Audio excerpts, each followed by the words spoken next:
Hello, hello. Good evening, Travis. Mike, 40 Mike on the Mark 19. Mike and And Gary of Hellfish Haven. We are resilient. We are war. mhm. And I have to say that today, I count today as a good day.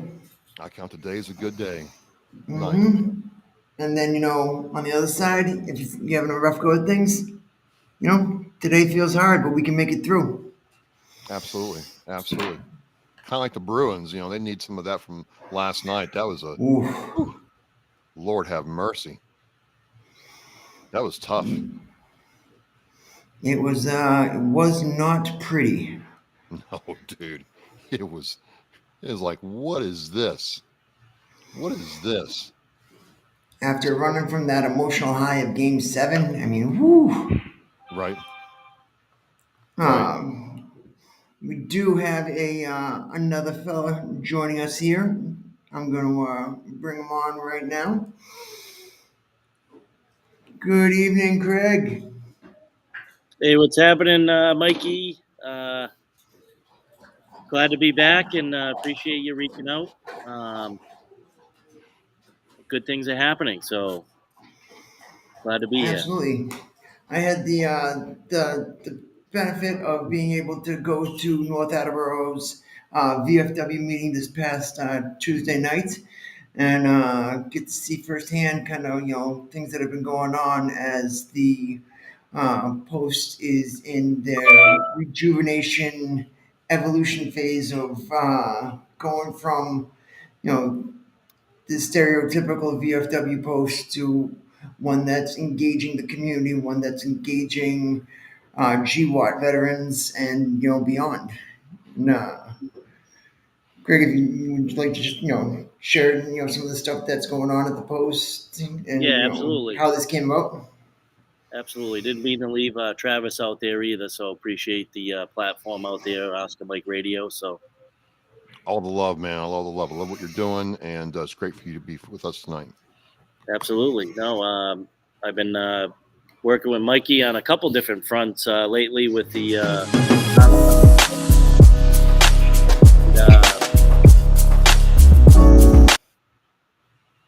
Was that supposed to happen? Oh No, yeah, that's yeah. we had a little Jose moment there. It's all right, Oh, buddy. hey. He's Yeah, a good boy. so I've been working with Mike on a few different fronts, nonprofit wise and VFW wise, and now he's closer to the North Attleboro area, living in Rentham, and that's kind of my back neck of the woods, and we've been able to help out a couple veterans along the way, and with the nonprofits working together, and now Mikey being out this way, we were able. I talked to him a lot about the VFW here in North Attleboro, post 443 Newell Blaze, and about a year ago, or just over a year ago, we've had a leadership change. I became a senior vice commander, and we've just really gotten heavily involved in reviving this post. Typical of posts across the Commonwealth and even the country. Unfortunately, a lot of them are starting to, for lack of better terms, die off and fall to the wayside. And we need that era, like Mike was talking about earlier, with the global war on terror, Iraq, Afghanistan.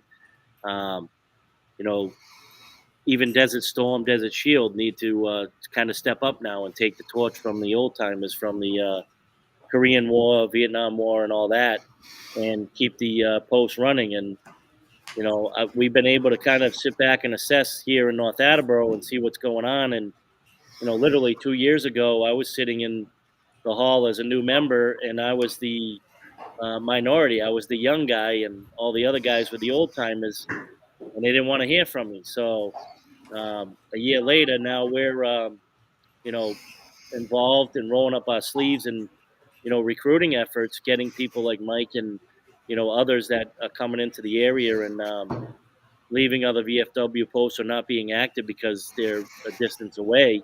and explaining to them what's going on here in North Attleboro. And we've taken a community effort starting the beginning of this year, January 1st, and pretty much every month we're doing something new here to revive this place and refresh it, give it a makeover, and get activities in here to get people aware of what we do.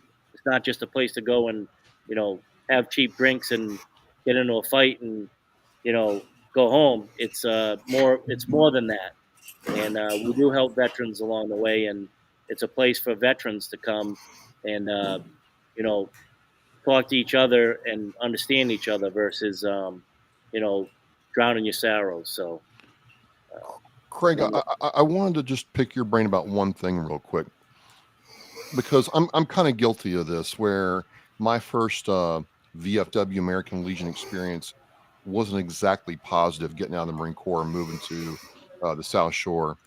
I didn't grow up around here, and just feeling like, hey, you're not welcome here, by the way. We're gonna and what made you decide to come back? Because I'm really wrestling with that right now. I yeah. don't know So why, but it still sticks in my craw for some reason. yeah. So I mean, I think a lot of us can talk about that experience. Coming back and going into these posts, and um, I think finally uh, it's becoming aware across not just local VFWs but state districts and national that times are changing, times change and evolve, and we have to evolve as an organization, um, and look at different ways to make it so that people want to come. And I'll tell you, our experience here in North Attleboro has been, I got people that are calling me saying, I want to transfer to your post because we're hearing all the good things you're doing. We want to be a part of that. We want to come there and help this post revive and survive and carry on for years. And it's amazing to hear that because all we're doing is really working with our community partners, local businesses, organizations that want to help veterans and the VFW. I'll give you a quick example. We had a few trees in the back of the parking lot, huge oaks. Been there probably since the building's been here in the 50s. And they just started, creating havoc out back there. We have a nice water view out back, and it was impeding that view, um, dropping acorns on cars when people were parking back there, the whole 9 yards. Well, long story short, we went out, we talked to the community, and we found a tree company that shook our hands and said, "We want to help the VFW. What can we do?" And they came in and took these trees down that had been a burden for years, almost a $9,000 job for zero. Man, that's amazing. That's So amazing. you just got to go out there and talk to people. It's not rocket science. We're not reinventing the wheel here, but you really just have to get your message across that we want to partner with the community and let the community know we're here for you guys as well. Come down here on the weekends, fish off the property, come in and say hi. We can't say we're open to the public, but we can certainly say all are welcome. So I think it's a really important thing that people forget. It's welcoming the community into these spaces and letting them see us veterans for who we are. I think that's something that's missed a whole lot. yeah, absolutely. I was just explaining to someone just earlier before I jumped on that from a year ago till now, there was nothing going on in this post nightly other than just having the doors open. Since a year ago till now, we have Monday nights, we have a cribbage league that comes into the hall, 20 plus people. Tuesday nights, we have a group of people that just come to the bar and they play left, right, center, probably 20 plus people. Wednesday nights is our kind of quiet night. Thursday nights we have cornhole, which I was setting up for. Unfortunately, that we'll talk about that later. But maybe you can help me post some numbers to get cornhole people down this way. But uh, we do cornhole now, and we do Texas Hold'em night. Friday nights we're doing pool leagues now, and hopefully we have our dart boards up soon, and we'll be doing dart leagues on that Wednesday night or that Monday night or the Saturday night that's open. So literally going from nothing going on nightly here to almost every day of the week we got something going on, and people coming in, they're seeing our posts on Facebook and they're loving what we're doing here, and they love coming in and having all these activities as well. It's not just walking into the 1970s VFW with the dim lighting and the cheap drinks and leaving there at midnight. So That's awesome. I think what's really hitting me right now, it's just good to hear about a win, and not just like, hey, we had more people, but you got the community to help you out with the trees. That's huge. You're getting people to come. You have things going on there every night. Those are all wins, Craig, and I just think it's really cool to hear about wins versus some of the other problems we hear. So I think people have a lot to learn from you all. Yeah, absolutely. And it's I see a question up there about what post. It's post 443 Newell Blaze in North Attleboro, Massachusetts. But yeah, we're taking an approach that, and especially with the younger, I say the younger crew. I consider myself in the younger veteran population at, we'll just say 50, but we're getting the troops from 30 to 60 in that range being interested in coming here. And not only are they coming here, but they're actually, and Mike can attest to this, his first night here with Jose Tuesday night, he had something to say and we all listened and we said, you know what, good point. Let's work on that. So we're not just saying show up, and we tell people, hey, we get it. You guys have lives. If you got, you know, uh, soccer night with the kids and you can't make it this month, but next month's good, no problem. I'm telling you right now, Travis, a year ago, we were lucky if we had 5 people to have a forum. Sometimes we'd have to not even have the meeting, and because only 3 or 4 of us show up. Now we're in the opposite end where we're having 10 to 12 to 15 people a month showing up. So if someone can't make it a particular month, they're on vacation, whatever, you don't have to show up to every meeting, but just participate when we need you. We have opened up our social media forums now. We have WhatsApp, so we can group text everybody, and uh, we're doing our website has just been revamped by one of our members who's an IT guru, and it's phenomenal. If you ever get a chance to check it out, post 443 North Attleboro, vfw.org. Chris Howe is doing amazing things on that website. We partnered with a local butcher shop in North Attleboro called the Meat Bar Marketplace. They're known in the town and outside the town for their phenomenal meats, quality meats. They just came in and started partnering with us on our meat raffles that we do once a month on Saturdays. So, and we had a huge outpouring. I think after purchasing the meats at his cost and donating 2 platters, we still, after paying off the meats, we still took in over $600 to $1,000 in that one day. So it's pretty amazing when you start working and outreaching with your community what they want to do to help as well.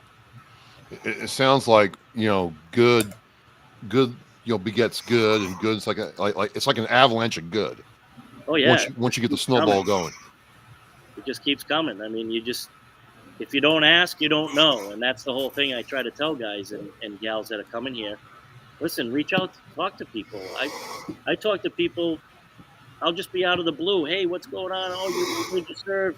You notice they're wearing an Army hat or a sweatshirt or something, and you start talking about VFW. Oh, you're not eligible. That's the next thing we're doing is we want to start working on a VFW auxiliary, because a lot of people want to be members, but they don't fit under the criteria, the requirements to be a VFW member. But maybe their father, their grandfather, their uncle, whatever served, and they do, or did if they've passed away, then that person can come in as an auxiliary member and still help. So we haven't done that yet, and I can't wait till that happens, because we're going to get much more involvement and participation from family members and just people from the public that want to be part of helping veterans in the VFW. So if I want to come down to Attleboro VFW and play some Protectus Hold'em, I can come down. Absolutely, it's North Attleboro to get that. North Attleboro. So there's a north and there's an Attleboro, yes, and a North Attleboro. Yes. No North South Attleboro. Very, very distinctly different. South Attleboro is actually part of Attleboro, believe it or not. So I thought South Attleboro was part of Rhode Island. No, it's right on the border. Yeah, I mean, Thursday nights we have Texas Hold'em. Every Thursday night we got a good crew, about anywhere from 10 to 12 guys that show up to play, and it's a great night. So, I encourage anybody that wants to come down, check it out, see what we're doing, how we're doing it. Come on down. And the other thing too that I noticed when I was at the meeting was when you guys were talking about the events, and you were talking about selling tickets, you talked about adults being, $25 for the meat plate, and then you guys, included, the family members in that discussion. You were talking about, kids are going to be, not so much money because, they're going to eat two hot dogs. So, $10 for, kids X age to X age, and then, kids under five free, and, things like that, to make sure that you're including the families of these veterans. That's one of the biggest things that I try to push to organizations is, this little time that people have between work and everything else that's going on in their lives, that if we want to be able to engage the veteran, we need to engage the veteran and their family as well. Yeah, and let's face it, Mike. I mean, you know as well as I do, and Travis, that for many years that's what the VFW got the the short end of the stick on. That it was known for vets just going there and getting cheap drinks and wallowing their sorrows away per se, and not including the family. And that's where it started to get a bad rap. And I think this post is certainly looking at different alternatives to make sure the family's involved and do family days, do fishing derbies, whatever we can do to make sure not just a member that comes here, their family wants to come here too and participate. So, Well, do you ever have like younger people come in and say, hey, I want to talk to you about possibly joining the military, or, I'm looking to join the military. I've talked to a recruiter. I just want to bounce it off you all. I'm just curious. so in my experience here at the VFW, not so much, but obviously on my other platforms, I just retired almost a year ago, as a police officer, and I certainly had a lot of high schoolers and parents reach out to me knowing that I was a veteran and served, just to ask questions about serving in the military. And I'm sure as we open the doors to the VFW a little more, that's probably going to happen. They have a couple different scholarship programs for middle schoolers and high schoolers, Patriots Pen and Voice of Democracy under the VFW. And unfortunately, as we saw this year, it seems like it's kind of been pushed off the burner and off to the side.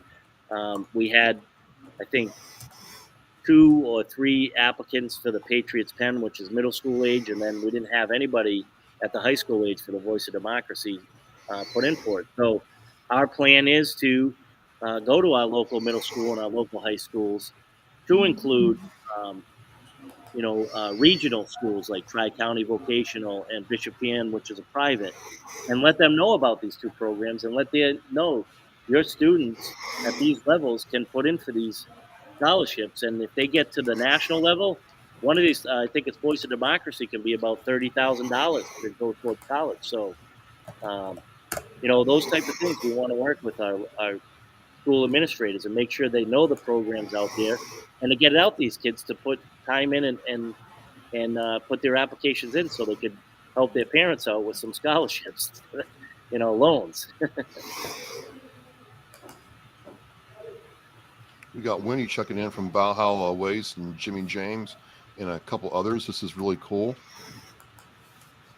And the other thing too, Craig, while we have you on here, you want to switch hats for a second and go over to your VP hat and describe what's going on with New Englanders helping our veterans with the thing that you actually got to chat with me about while we were helping a mass guardsman veteran and helping him with furniture and things like that.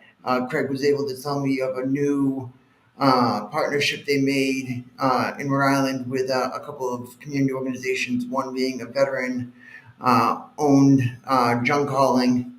What is it, J Dog? Yeah, J Dog trash and junk removal. Yeah, so I mean, a lot of the people that have been listening to you guys for the last year or so have seen me on a couple times, and as the vice president of New Englanders helping our veterans, small nonprofit that we go out and help veterans daily. And one of the biggest things I kept kind of talking about over the last year, a couple of years now, um, we tend to get a lot of furniture donations. We help a lot of veterans directly with the VA HPAC in Providence. And when the veterans get their first housing, typically a one-bedroom studio somewhere, they have their bed and frame, and that's about all they got when they move into this apartment. And because of our donors out there that have donated over the years, furniture wise, we're able to get a request for a veteran that needs furniture, even sometimes housewares, silverware, plates, cups, whatever. And we're able to go over there, and when we leave, that veteran has a fully furnished apartment, and they're amazed by it, and they're astounded that there's someone out there that's doing this to help them. Um, but our biggest problem for several years has been we have no storage for it. So when we get people that want to donate this furniture, a lot of times we have to turn it down because we don't have any place to put it. We don't have a veteran in need right away. Um, so Jimmy and I, the president, just kept talking about how ways we can do this. Do we get our own building? Do we, but then again, you talk about money, and with us nonprofits, every penny pretty much goes back to the veteran. I mean, none of us take any paychecks. We don't get paid to do any of this. We do it because we love it and we want to help veterans, and we're veterans. So, but a long story short, out of the blue, we got a phone call from a real estate broker in Rhode Island, and he wanted to partner up with a veterans organization that helps veterans, and he wanted to establish a furniture bank. Now, this is the first time I've ever heard of what a furniture bank is, but very similar to a food bank or your regular banks. It's a place where there's a lot of furniture. But this gentleman said, "Hey, if I get free furniture, I want to give it to someone. I should be able to do that. I don't need to have paperwork. I don't need to, you know, charge anybody anything." So we said, "Well, talk to us some more." So we said, "I want to get veterans involved. I know there's a big, outreach out there that veterans need furniture. We need furniture for not only needy families within the Rhode Island and a surrounding area, but we want to help veterans. And how can we do this?" So we said, "Well, we can get the furniture, but we have no place to put it." He goes, "Well, that's solved. Bring it here. Anytime you get furniture, bring it here." He goes, "You have a veteran that needs furniture, you tell them to call me. He gets preference or she gets preference. He meets me or he meets me in Warwick, and I go through the whole store with them, and they pick out what they want. They put their name on it, and better yet, that happens on a Tuesday. Thursday, he has a moving company contracted, and will move the furniture in for the veteran." So that kind of solved our furniture issue of storage. So we've been rather busy the last few weeks of getting our furniture, and we have storage bins that we've been paying over $1,000 a month for, that now we can you know, trickle out that furniture, bring it to the furniture bank, and now we're cutting our costs down because we're not paying for storage. And anytime we still get the request through New England's helping our veterans. We'll tell Ned, "Hey, we got a veteran coming next Tuesday. No problem. First crack at everything. Anything they want, they get." Now, the second part of this is amazing, is that Ned, being a real estate broker, he does a lot of real estate dealings, and people that are selling their houses can't get rid of all their stuff in time. So what do? He found a veteran owned and veteran employed. He employs veterans in his business, and he goes out and cleans these houses out, and they bring it back to the furniture bank, and what they can use, they put in the furniture bank, uh, accomplishing a lot of different things. Not overfilling our landfills, number one, of stuff that could be used and is good stuff.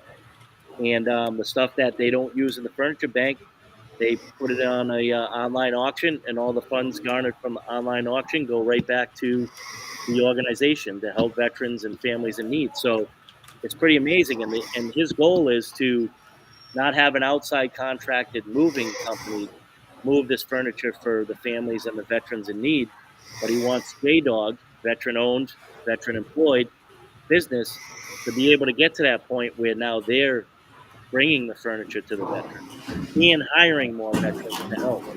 So, I mean, it's pretty amazing, and blew my mind when we met this good gentleman, because it's all the stuff that Jimmy, the president, and myself have been talking about for 3+ years now, trying to figure this out, and it just fell in our lap, and It's unbelievable. It's unbelievable. Well, I just think it really brings together this thing where if you work together, what's the old saying? You can go faster alone, but further together. And this embodies that. You know, it's getting to know people, building relationships, and then using the power of those relationships to impact people positively. And there's no government, there's no like VA form or Nope. uh other kinds of forms of paperwork. Nope. You You get just the only way you're going to get to see this furniture bank is you get referred by our organization, New Englanders Helping Our Veterans, or like a social service worker that refers you to this furniture bank. It's not open to the public. He sees people on Tuesdays, and then on Thursdays he goes out himself actually with the moving company and delivers the furniture to see these people and what they're just overwhelmed with joy that there's someone out there that really cares and brings this furniture to them that they want to help. And he tells them that liability, you can't help it. So, but it's yeah, it's unbelievable. It's amazing. And I'm just glad to be a part of it and actually finally see um, what you can do. Again, collaborating with individuals that are like-minded. Now, I'll mind you again, this gentleman actually ran this furniture bank on his own for about a year and a half out of his own pocket. He was paying for this stuff. So now he's formed a 501c3, so he'll accept donations through the 501c3 to help pay for the moving costs and oversight of the building. But um, he was pretty adamant he didn't want to do that. But once he finally started talking to people and realizing we need to do it, he's done it. And he's only been in Warwick for now for I think 2 months, and it's amazing to see what we're doing. And the overall objective is to help veterans that need the furniture. And, we get donations. People want to donate an armoire. Does a veteran that's homeless, that's getting his first apartment, need an armoire? Probably not. But the nice thing about that is a needy family in the Rhode Island, Massachusetts area could use that, and he'll take care of that. So it's furniture that maybe we wouldn't have used for a veteran, but it's going back to a needy family, number one, and number two, whatever other proceeds they garner from these auctions go right back into the organization, which helps veterans, employs veterans, and has a veteran-owned junk and trash removal company on board. So very veteran orientated and needy. And the only way you can get there is by being referred to our organization or a social worker. So we pretty got good. Wendy H from Valhalla Wait saying she loves us, Craig. Richard Fleek out in the Tennessee area. We're nationwide is checking in tonight, and then we have Barry Estevez calling you out, Chappie. Is it Chappie What's for up, real? Barry? Yeah, So he caused a lot of my gray hair and my thinning hair out, Barry. okay, so that's how that works. But no, it's great to see this come to fruition. Like Craig and I were on a call with the executive offices of Veteran Services about a year ago now, and pushing and asking for these things. How can we get these? How can we work on these together? What do we need to do to help bring this together?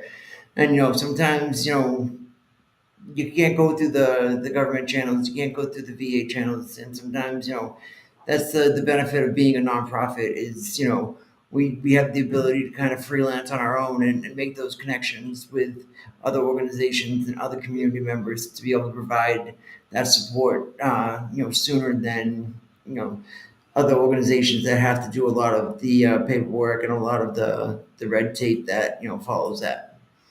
Yeah, and I think talking about the executive office of Veteran Services, we've put some pretty good groundwork or topics in their ears to be able to work on, and it sounds like they are making progress on that. And a couple of those were number Mhm. one is how can us nonprofits have access or find these grants that are veteran orientated when we can't get a veteran? I mean, we can't get a grant writer. I mean, I'm sure you've seen it. We've tried through New Englanders Helping Our Veterans every year 2 or 3 posts reaching out. And hey, anybody know a grant writer? And it's all crickets, right? Um, so, you know, most of our organization, we all work full time, and then we do this. Our president is I consider myself half retired. I did retire a year ago, but I got my hands in a few different things. But um, so there's 2 of us that are retired. The rest are full time working. So when we have to move a veteran on a Thursday morning, it's me and Jimmy. And Jimmy's 71. So let me tell you, he works around at me, and I'm 53. So he's a good person to have by his side, and he does it all from his heart. So um, we want to see what the Executive Office of Veteran Services can do for us to make it accessible. They're not giving it out, but hey, post it on their website. Hey, all these are all the veterans orientated uh, grants that are out there in the state of Massachusetts. Then we just have a one stop shop. We can look on their webpage. Hey, this one fits our organization. Let's put in for it. Instead of trying to search it, do a Google search. What type of veterans grants are out there? It's crazy, and when you don't have a lot of time, you're running into brick walls. The second part was we wanted to talk about you know establishing a way that nonprofits can kind of verify military status, sort of like your local VSOs in Massachusetts. Can we have access to that database? Right now, there's organizations, nonprofits, that have to pay a large sum of money to have this capability because they want to make sure. Unfortunately, there is fraud out there just about anywhere in the world. There is fraud in the veteran community and nonprofit organizations, and it's just one other tool that we can have to just verify. Because the awkward moment comes, we get a request on the website. Oh yeah, John Jones needs help. You served in the U.S. Air Force. We call John Jones. Hey John, what do you need? We okay, yep. Oh, by the way, can we see your DD-214 or your military ID? It's kind of that awkward moment, right? This could help us circumvent that and just verify, yep, they served in the military. Because again, our nonprofit, New England is Helping Our Veterans, might be a little different criteria than Hellfish Haven or Specialist Matthew Pellini Memorial Fund or Hidden Battles, right? Our nonprofit just basically says, if you served in our military and you need assistance, we're going to do everything we can to try and help you, right? So if you served a day, a week, a year, um, National Guard, you don't have to be a wounded, veteran. You don't have to be disabled. You don't have. There's no other than just serving in our military. That's all we need to verify, and we can help you. So it's pretty amazing that when you talk to a lot of these veterans, they don't realize that. They go, "Oh, well, I can't get VA benefits. Why are you going to help me?" Well, because we're different and we're a nonprofit. So it goes back to that, putting the word out there and letting people know we're out here. And that's why, back on your year anniversary of this war, we are resilient. Um, you know, this is a type of platform, as you see more and more people log in and check us out. Even if they can pop in for 10, 20 minutes, half an hour, they're seeing what you're doing and the word's getting out there across the nation now, right? So that's what we're going to keep doing. So, gentlemen, I've got to get ready for Oscar Mike Radio, but Craig, great to connect with you tonight, and really learned a lot. You can make change where you are. It's the power of the relationship and the aspect of community that's going to really keep VFWs and veterans advocacy alive. So, I'm going to sign up. I want to say thank you for coming on and sharing with us, and I really appreciate your time. All right, Travis. And Travis, before you go, who do you have on tonight? Oh, okay, cool. Well, I've got 2 things. I have an U.S. Army AH-64 Apache mechanic who got into motocross, and now he does veterans advocacy as an Operation Vet Now ambassador. And then after the show, I'm dropping a special announcement about something that's going on for Oscar Mike Radio during Memorial Day. So it's been a pretty good day, but thank you all for coming out tonight and checking out We Are Resilient, We Are WAR! And I will see you next time. All right, Travis. Craig, you got a few minutes to hang out and chat for a few more? Yeah, absolutely. My cornhole tournament turned right. out to be a dud, so I got to do something. No. So what were you guys are doing that on Fridays or? Thursday nights, but so we started 3 weeks ago. The first two Thursday nights was about 20 average, which is not a bad showing for Thursday night. Um, the promoter decided to try and switch it to Wednesday night last week, and it was a dud.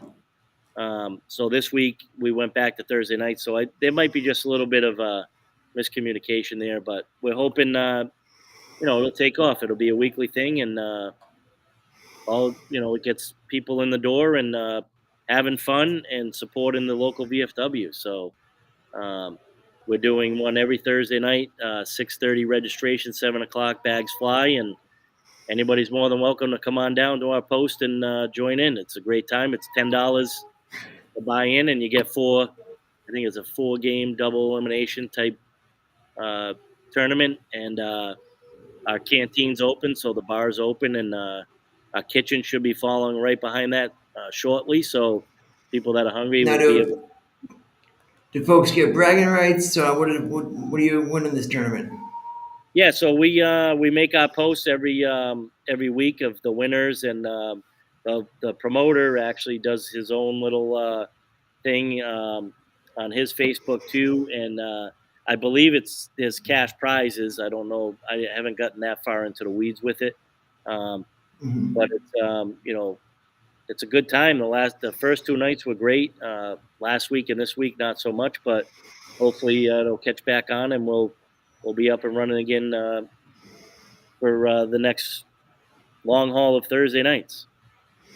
It's one of the things you could always do is have a spot in the hall with a picture of the reigning champions, and have them have to keep defending their championship weekly. Yeah, I think what we'd like to do is eventually establish it as a league. There's several around the community, around the area now, but I think that takes a little more building. And right now we're kind of the beginning stages. But every week there's a different. There could be a different winner, first, second, and third place, and we take the pictures with the cornhole boards, and they get their a little bit of cash back there, and they get their bragging rights for the week. And if they want to come back and try and win again, albeit great. That could be a thing too. Is a simple T-shirt. Cornhole champion. VFW. Post. 443. Just something as simple as that. And then whenever they wear that out in public, it's also advertising for you guys as well. We might do that. So last year we held our own cornhole tournament just on a weekend, more of as a fundraising event than just a weekly, you know, uh, league. And we're in the planning stages right now of another one. And a lot of people that are in the cornhole world uh, like those weekend tournaments because they can go and play them and have fun and maybe win some money out of it, but they're also attending it for a good cause, for a fundraising effort. So, and we've gotten some feedback on that. So, we're certainly going to host one very shortly here. Hopefully, between now and the end of June, we'll have a cornhole tournament on a weekend here. We'll have a food truck. If our kitchen isn't up yet, we'll have a food truck out front, and the canteen will be open, and everybody just have a great time. The last one was a well attended, and I think we can do better as we move on. So Maybe Hellfish Haven can throw in on that and co-sponsor, do something with that with you guys. yeah, that'd be awesome. The more different communities and outreach we can get is always welcome and helpful. And I know I still got to get you down here for one of your game nights. You haven't, you slack down or slow down on that for a little bit. So with your move and No, everything. I know the other thing too that I was looking at the post is when I was the commander of the Foxborough Legion, we were able to bring in a couple of game systems in there on like a 50-50 split with the gaming company. And like first we had just like Golden Tee, the Silver Strike, the little ball one. Yeah, And then after that, we got a pinball machine that was really popular with the guys. And then the one that took the cake though was getting Buck Hunter. We really. had Buck Hunter there, and guys would put money in that like they were saving for college because they were just dumping the money in there, and somebody would beat their high score, so then they go back over there and they put $10 in the machine and sit there and play until they got the high score and they beat the other guy. And Well, you it's know, funny you mentioned buck hunter because a good friend of mine had gotten a buck hunter machine for his basement from Mantown and never used it. I think he even said I was like one of the two people that actually used it when I went over there. So when New England is helping our veterans had our first annual golf tournament last September, he donated mhm. the machine. That was by far the highest demand raffle out of the entire day was that buck hunter machine because everybody wanted it to bring it home to Mantown. So that helped us. My buddy Scott Cody, uh, he helped us raise some uh, good funds from that raffle donation off that golf tournament. So, but yeah, you got to be probably that military mindset, law enforcement mindset to appreciate, or a hunter to appreciate the old buck hunter. But No, but no, it definitely. I feel like those, those small things, even getting one of the games, set up in the canteen area, it's just another way of you got the jukebox, you got the pool tables, it just provides another thing for people to do and partake in while they're there.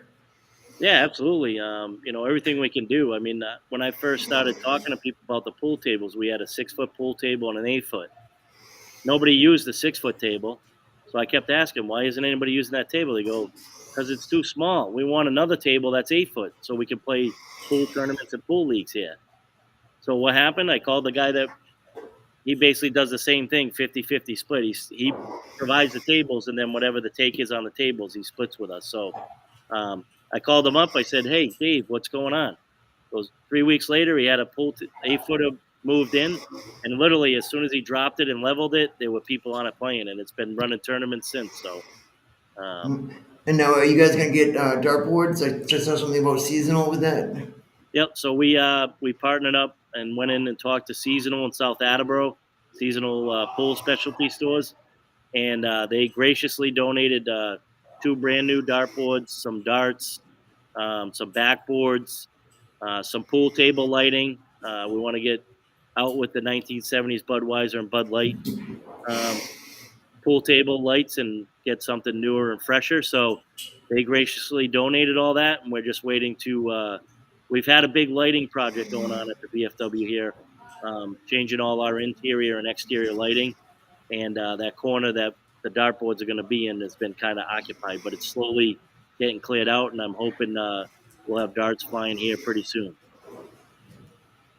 Now, I know this what the Minuteman Dart League that's around. I don't know how the process of getting in that was, but I know like they play at like Wendell's and a couple of VFW posts and things like that. They bounce around. The league will be here on one Thursday night, and then the next week Yep. here they do like a 12-week season. Yeah, we definitely love to have them here, and I think we got a great spot for it. As soon as we get the boards up and running, you'll follow us on Facebook or our website, and we'll have it out there for sure. And then, do you guys just have the group page on Facebook, or is there a page Say that again. on Facebook for the VFW? Is it just a group page, or do you guys have like an actual? Because I see the group that says VFW uh, post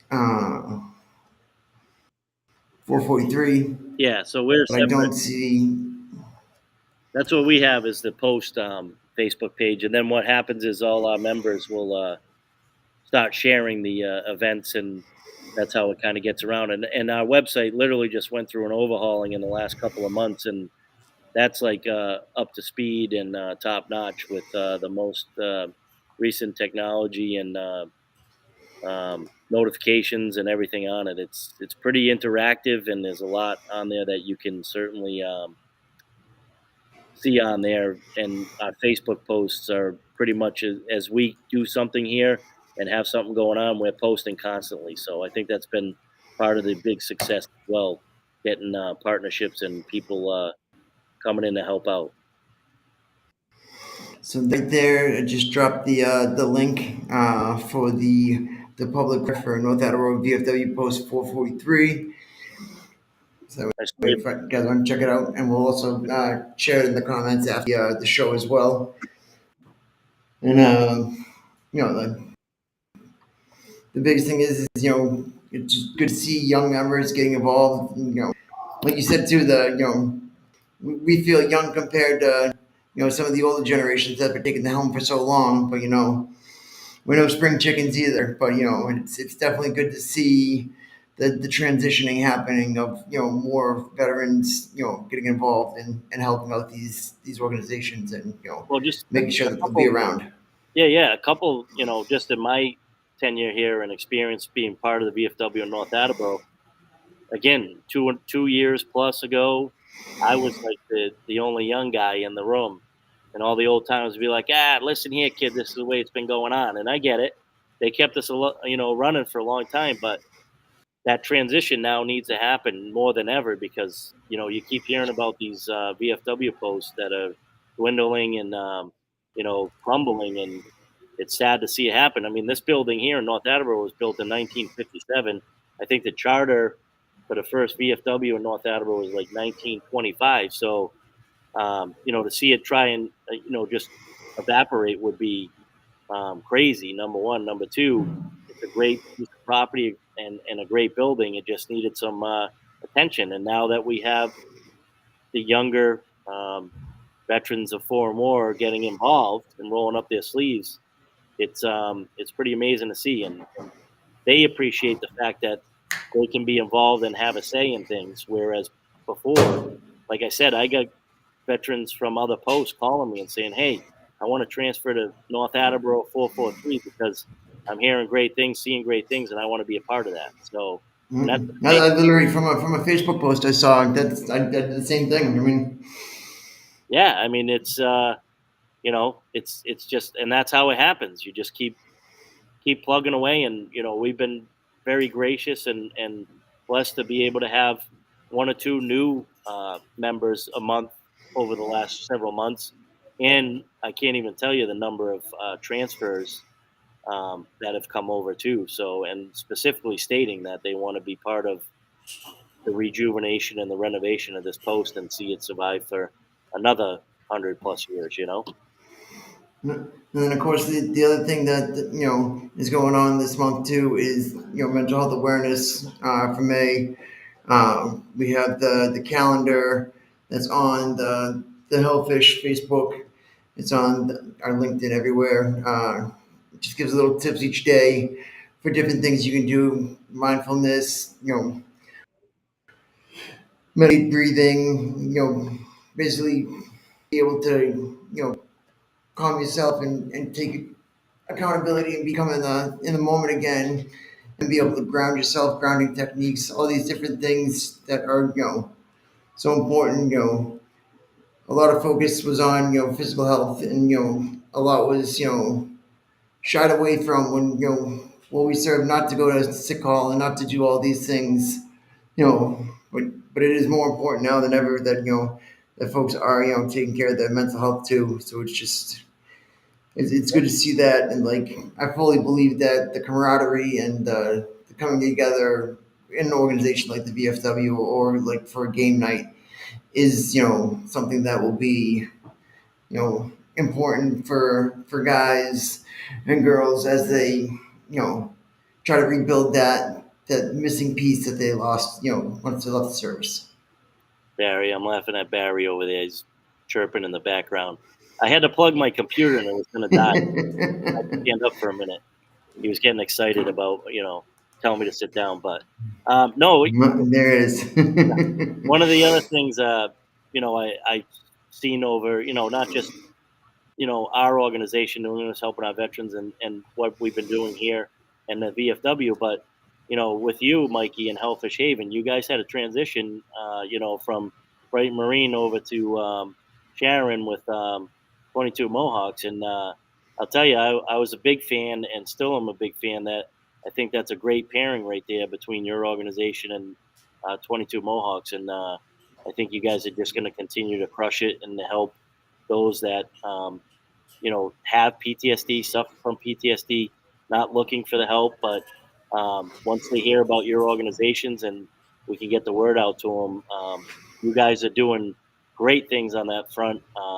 I know there's one individual that's doing a lot of work with 22 Mohawks that our organization has helped, and he's had some tough times, and now he's flourishing and doing so much better than a couple, 2, 3 years ago because he got introduced to your organization. So, um, you know, if you can just help one at a time, that's all it takes. And I wish these younger veterans would understand that they can come and talk to people like us. And believe me, I was sitting there back in '02, coming back from Afghanistan. Oh, I'm fine. Don't I don't want to hear this. I'm good to go. Big, rough, tough guy, right? But now, as I've gotten older, you start to realize, geez, we're not involved in seeing normal, typical daily stuff here as soldiers deployed. It doesn't matter if you're in, you know, Uzbekistan or Afghanistan or Iraq. You're away from your families, and you're you're seeing these things that you've never seen as an individual before, and it affects you down the road as well. So, and it affects everybody differently too. Um, just because one person might have an issue doesn't mean another will, or they might have one later on in life. Who knows? So, that mental health awareness and well being is certainly a huge part. And I mean, you hate to sit there, and I love the fact that we came up with F the stigma, because 22 a day, it sucks, and it shouldn't be happening, because these young Hmm. realize they can reach out and get the help and talk about it and continue to talk about it. It's not going to go away overnight, but finding avenues to be able to have people understand. And who better than veterans ourselves that have been through the same things they've been through, because they can talk to them, and they understand, right? Yeah, and like just for example, there, Kenny Clifford, said, "Keep up the good work, guys. It's needed and appreciated." We were able to help Kenny a couple weeks ago, with his situation by going there and meeting with somebody face to face. So it's so much more important than just the online advocacy and the having a representation. It's good to have that that physical presence as well. The big thing too this year for Mental Health America is fighting the open for Mental Health Awareness Month. The slogan is "Fighting the Open," and it's just letting folks know that, if you do have the situation, that it's okay to seek help for it. Not to be ashamed of what you're going through, to keep on fighting. Absolutely, and that's I you just got to keep pushing the word, and let it be known out there that the younger generation has plenty of help out there, and that's part of the problem is they don't know they have it, and they don't go asking for it. So if we can keep platforms like this running and getting bigger and bigger every day, same thing with Hidden Battles and their radio show. Um, we just got to keep hammering, keep going, and helping the veterans that we help is pay dirt enough when you see that smile on their face, or that sigh of relief, because they know that someone's out there that is a veteran and that cares for them. So, Absolutely. Well, thank you for coming on short notice tonight, Craig. And no worries, make sure you appreciate it. guys tune in to Oscar Mike Radio. That will be on uh, next at 8 p.m. Travis has been putting on some amazing shows on his road to 400 episodes. He'll be hitting that milestone pretty soon. Thank you guys